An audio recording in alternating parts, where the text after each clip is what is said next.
Maayong buntag Cebu. It's a beautiful day. Ayan, so samahan nyo kami. Pupunta kami sa Oak Ridge Business Park. Ayan, so nandito tayo ngayon sa Piandre Salon. So it's Valentine Day kaya magpapaganda ako kasi nandito yung ka-Valentino ko at meron tayong pa-dinner date later. Ayan, so excited na excited ako. Ayan, si Vince. So ito try ko yung pa-frizzy hair treatment kasi super dry ang hair ko kaya super excited ako at alam ko talagang sulit na sulit kasi ang ganda ng quality service nila. Heavy chika talaga ng malala kasi it's been a long time. Yung last visit ko dito is nung 2015 pa yata kasi nagmodel ako dito ng pa-hair before pero alam na alam ko talaga ang pa-service dito, ang quality kasi nag-training kami before kasama ko sa first batch actually. So as a receptionist ako before at alam na alam ko talaga kung gaano kaganda ang quality, kung gaano yung mga trainings nila dito. Super wow, super sulit at ayan. Kasama ang head at back massage spa treatment. All in na yan siya at meron pa yan pa complimentary coffee at ayan yung pa Valentino ko, hinihintay ako at ayan na yung pa back massage nila. Super worth it talaga, treatment at massage, marirelax ka talaga ng very light.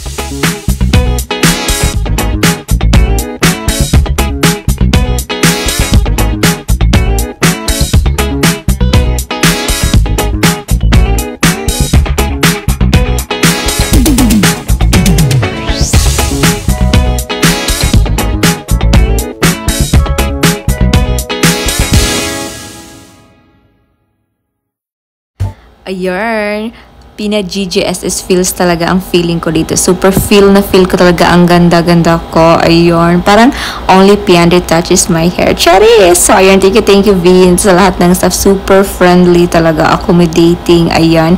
So, ngayon, pauwi na kami. Samahan niyo kami, pupunta na tayo sa bahay. Charis feeling yarn.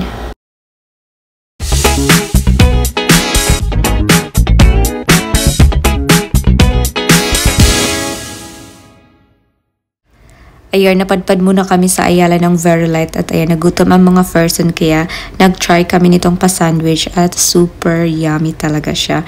At ngayon, papunta na tayo sa pa-dinner date natin at very late na kami kasi ang tagal namin makaano ng Grab or taxi, nag-try kami.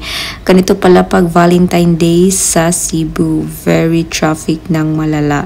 Ayan, pero lover lang kasi maganda naman ang view, Charis. So yan, nakarating na tayo. Nandito tayo ngayon sa Cebu Ocean Park. So ayan, so try natin itong kanilang pa-aqua dining. So before, Valentine dinner by the beach. Ngayon naman, under the sea ang peg. So ayan, meron silang pa-welcome drinks. Super excited yarn kasi first time namin ito ma-experience yung kanitong pa-effect. Pero yung pa-aquarium nila, ayan, na-try ko na yan dito. Paikot-ikot tayo ng Very Light before.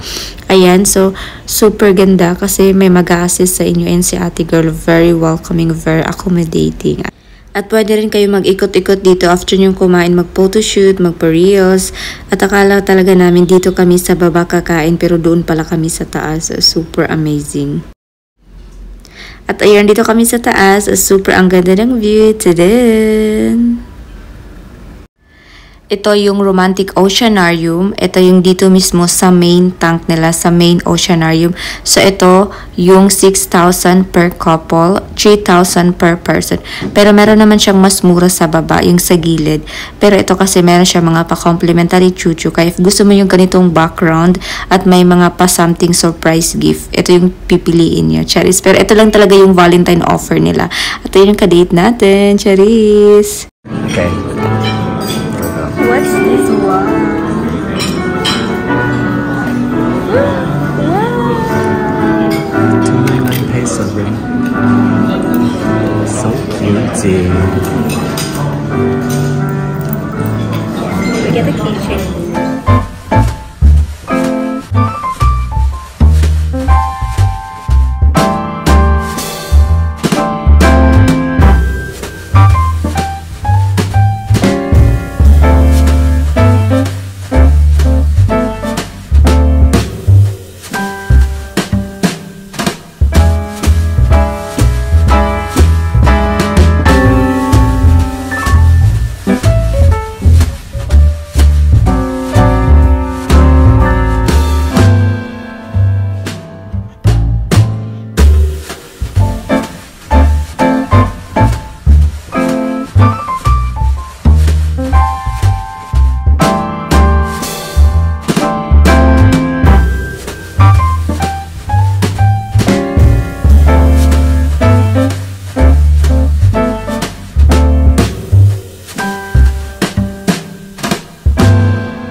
Cheers, Habi! We made it! So, ayan, super saya, super nakakatabad ang puso kasi finally nakapag-celebrate na kami ng actual Valentine Day. So, ito talaga yung first time namin na Valentine dinner date na talagang sa Feb 14 talaga. Kasi before, pa-advance Valentine dinner by the beach ang peg before kasi nga, ano lang siya, ilang days lang siya nagstay kasi yun lang talaga yung vacation niya, ganun. So, ayan. So, mag-rate na tayo sa ating experience dito sa Aqua Dining Valentine Dinner Date Edition, Charis. So, ayan. So, sa ambience nila is perfect 5 talaga. So, 5 out of 5 kasi of course, ang ganda yung kanilang pa-aquarium choo-choo. Ang ganda. Pasadong-pasado. At dito tayo sa kanilang pa-service. Perfect 5 din siya. 5 out of 5 kasi ang ganda ng kanilang pa-customer service. Very welcoming, very friendly, super accommodating talaga sila. At sa food lang, dito lang kami sa 4 kasi hindi kami masyadong na-impress. Ganon.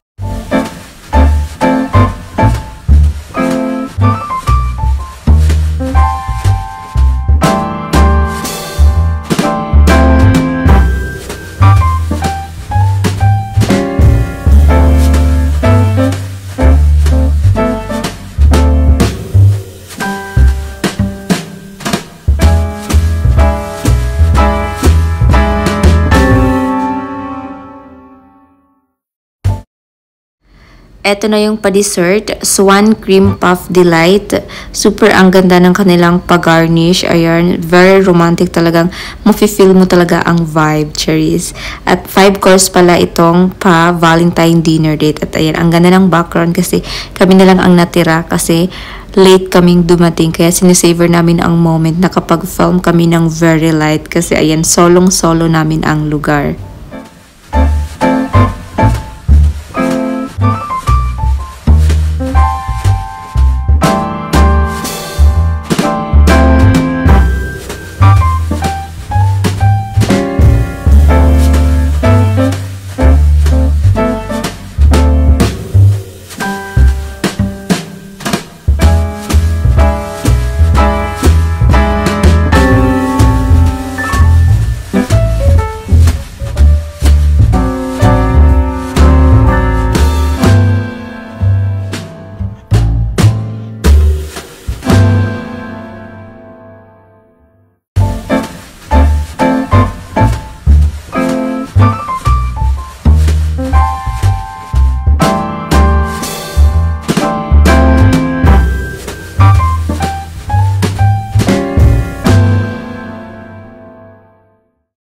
That's all for today's video. I hope you like it. Don't forget to like, subscribe, and share. And see you on our next video. Bye-bye!